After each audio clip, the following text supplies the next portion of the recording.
For many, the month of June can symbolize the start of something new or even freedom. It marks the beginning of a new season, summer, which includes a break for students and for teachers. But for African Americans, the month is a reminder that freedom wasn't celebrated until June 19th of 1865 for many, also known as Juneteenth.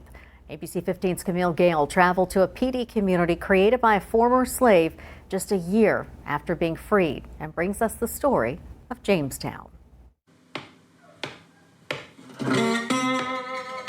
They put you on that river or took you down, railroad cart, you went down. You know, you went to this plantation, you went to that plantation, then you got sold off. There were documents that I found where they were selling slaves from Darlington County into Georgia, and then from Marion County down into Alabama and Louisiana from this area. So that's telling you slavery has no boundaries. Don't say where your family's not, because you don't know. It's a quiet morning in Mars Bluff, South Carolina, an unincorporated part of Florence County. A stark contrast from the hustle and bustle of what the area sounded like over a century ago. They just kept going and going and going and going, understanding this. It may not be for me, but I'm going to leave a legacy for those who come behind me. That's why this place is so important. So people can see, young people can see the beauty of perseverance, of having strength, of not taking no for an answer. This place is Jamestown, the namesake of Mr. Irvin James. This man had no fear. He said, I am determined to leave my family more than just a legacy of slavery. After the abolishment of slavery in 1865, Irvin, now free, wanted more than just becoming a sharecropper. Purchasing 109 acres of land from former slave owner Eli McKissick and his wife, Mary Poston. So it was survival for them. Some people thought it was bad. It was actually good for the residents of Jamestown. For the next 70 years, Irvin James and his descendants flourished in this African American community. They were able to go down there in the lower parts and trap deer, the wild game that was there. Also, when the PD River would overflow, they have a low pocket down there, and he was able to go in there and fish out of that low land when it would rise.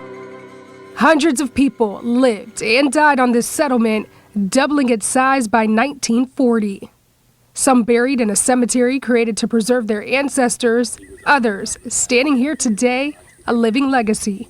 He is my third great-grandfather. Terry James serves as the executive director of the Jamestown Foundation, a foundation rooted in preservation and education, determined to tell the stories of those who were once voiceless. The perseverance of those individuals, you had to have a deep, strong soul. You had to be a strong individual to endure slavery and then come out of slavery during the Reconstruction period and advance rapidly over those few years. Reconstructing one's mind after being held captive is no easy feat. A lone house still stands, battered and beaten from the elements of the past 100 years, symbolic of those who constructed it by hand.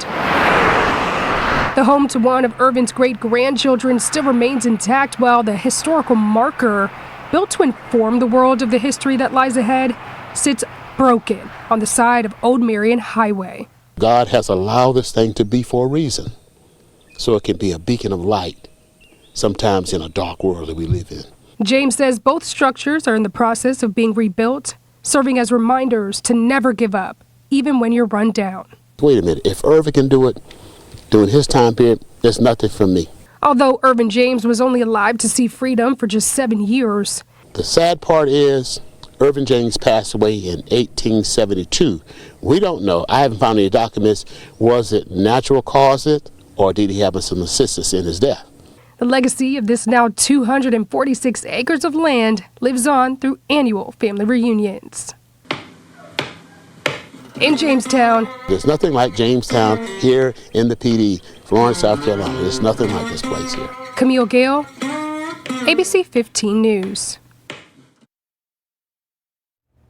Now, in order to continue their efforts of preservation, the Jamestown Foundation opens their family reunions to the public to help raise funds. And if you'd like to learn more about their events or if you'd like to donate, just look for Camille's story at WPDE.com.